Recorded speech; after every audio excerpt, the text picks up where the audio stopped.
Four bucket method. നിങ്ങൾ ഏതെങ്കിലും കാര്യത്തിൽ ഡിപ്രഷൻ അനുഭവിക്കുന്ന ഒരു വ്യക്തിയാണെങ്കിൽ അത് ഐഡൻറ്റിഫൈ ചെയ്ത് തിരുത്താനുള്ള ഒരു എളുപ്പമാർഗ്ഗമാണ് ഫോർ ബക്കറ്റ് മെത്തേഡ്. ഇതിൽ ഒരു ബക്കറ്റ് എന്ന് പറയുന്നത് നമ്മുടെ പേഴ്സണൽ ലൈഫാണ്. പേഴ്സണൽ ലൈഫ് എല്ലാ കാര്യങ്ങളും കറക്റ്റായിട്ട് നടക്കുന്നുണ്ടോ എന്നുള്ളതാണ് ആദ്യത്തെ ബക്കറ്റിൽ നമ്മൾ ചെക്ക് ചെയ്യേണ്ടത്. Second bucket is our social life. സാമൂഹമായിട്ടുള്ള നമ്മുടെ ഇടപാടുകളിൽ കാര്യങ്ങളൊക്കെ ഭംഗിയായിട്ട് നടക്കുന്നുണ്ടോ. The third bucket is our family life. And the fourth career, profession or job. നമ്മുടെ വരുമാനത്തിന് വേണ്ടി നമ്മൾ ചെയ്യുന്ന plan. Okay, now personal bucket എന്താണെന്ന് നോക്കാം. പേഴ്സണൽ ബക്കറ്റിൽ നമ്മൾ നമുക്ക് വേണ്ടി ചെയ്യുന്ന കാര്യങ്ങളെല്ലാം മെഡിറ്റേഷൻ, യോഗ, എക്സസൈസ്, ഡയറ്റിംഗ്, അതുപോലെ തന്നെ വർക്കൗട്ട്സ്, നമ്മൾ നമുക്ക് വേണ്ടി തന്നെ ചെയ്യുന്ന എല്ലാ കാര്യങ്ങളും പേഴ്സണൽ ബക്കറ്റാണ്. വായന, അതുപോലെ ട്രെയിനിങ്ങിൽ അറ്റൻഡ് ചെയ്യുന്നു, പഠിക്കുന്നു, നമ്മളെ തന്നെ ഡെവലപ്മെൻറ്റ് വേണ്ടിയുള്ള എല്ലാ കാര്യങ്ങളും വരുന്നത് പേഴ്സണൽ ബക്കറ്റാണ്. ആൻഡ് ഫാമിലി ബക്കറ്റിൽ നമ്മുടെ റിലേഷൻഷിപ്പാണ്. നമ്മുടെ സ്പൗസുമായിട്ട്, കുട്ടികളുമായിട്ടുള്ള എല്ലാ റിലേഷൻഷിപ്പും കാര്യങ്ങളും എല്ലാം വരുന്നത് അവിടെയാണ്. ആൻഡ് തേർഡ് ബക്കറ്റ് എന്ന് പറയുന്നത് സോഷ്യൽ കോണ്ടാക്ട്സ് ആണ്.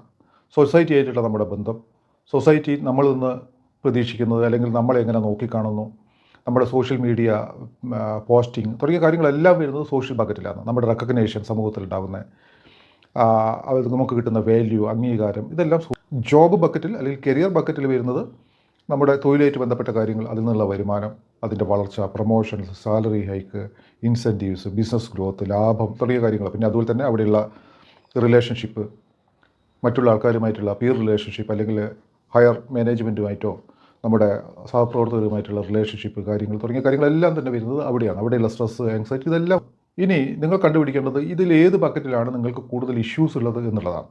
എവിടെയാണ് ഇഷ്യൂസ്? ആ ഇഷ്യൂവിനെ എങ്ങനെയാണ് മറികടക്കുക എന്നാണ് നിങ്ങൾ ചിന്തിക്കേണ്ടത്. കാര്യമായിട്ട് നമ്മൾ ഫോക്കസ് ചെയ്യേണ്ട ഏരിയ എന്ന് പറയുന്നത് പേഴ്സണൽ ബക്കറ്റാണ്. പേഴ്സണൽ ബക്കറ്റിൽ നമ്മൾ നമ്മുടേതായ വളർച്ചയ്ക്ക് വേണ്ടി നമ്മൾ കാര്യമായിട്ട് കോൺട്രിബ്യൂട്ട് ചെയ്യുകയാണെങ്കിൽ മറ്റു കാര്യങ്ങളിലെല്ലാം തന്നെ നമുക്ക് വ്യത്യാസം ഉണ്ടാവും. പക്ഷേ നിങ്ങൾ കരിയറിന് വേണ്ടിയിട്ടോ പ്രൊഫഷന് വേണ്ടിയിട്ടോ കൂടുതൽ സമയം ചിലവഴിക്കുന്നുണ്ട്, ജോബിന് വേണ്ടി കുറേ സമയം അതിനുവേണ്ടി ചിലവഴിക്കുന്നുണ്ടെങ്കിൽ മറ്റു കാര്യങ്ങൾക്ക് ഫാമിലിക്ക് വേണ്ടി സ്പെൻഡ് ചെയ്യാൻ സമയം കിട്ടില്ല. അപ്പോൾ ഫാമിലി ബക്കറ്റ് താഴെ പോകും. അതുപോലെ തന്നെ പേഴ്സണൽ ഗ്രോത്തുമായിട്ട് ബന്ധപ്പെട്ട ബക്കറ്റിൽ കുറവുണ്ടാവും. അപ്പോൾ ഇതാണ് നമ്മൾ ശ്രദ്ധിക്കേണ്ടത്. ഒരു സമയത്തിന് മാത്രം കാര്യമില്ല, എല്ലാ കാര്യത്തിനും അതിൻ്റേതായിട്ടുള്ള പ്രൊപ്പോർഷൻ, എഫേർട്ട്, പ്രാധാന്യം നമ്മൾ കൊടുക്കുകയും ഫാമിലിയുടെ കാര്യത്തിൽ നമുക്ക് കൂടുതൽ സമയം സ്പെൻഡ് ചെയ്യാൻ പറ്റിയില്ലെങ്കിൽ പോലും കിട്ടുന്ന സമയം വാല്യൂ അധിഷ്ഠിതമായിട്ടുള്ള ഒരു സമയമാക്കി നമ്മളതിനെ മാറ്റുകയാണെങ്കിൽ നമുക്കത് ബാലൻസ് ചെയ്ത് മുന്നോട്ട് കൊണ്ടുപോകാം. അപ്പോൾ ഏത് ബക്കറ്റിലാണ് ഇഷ്യൂസ് നോക്കിയിട്ട് അത് കറക്റ്റ് ചെയ്യാം.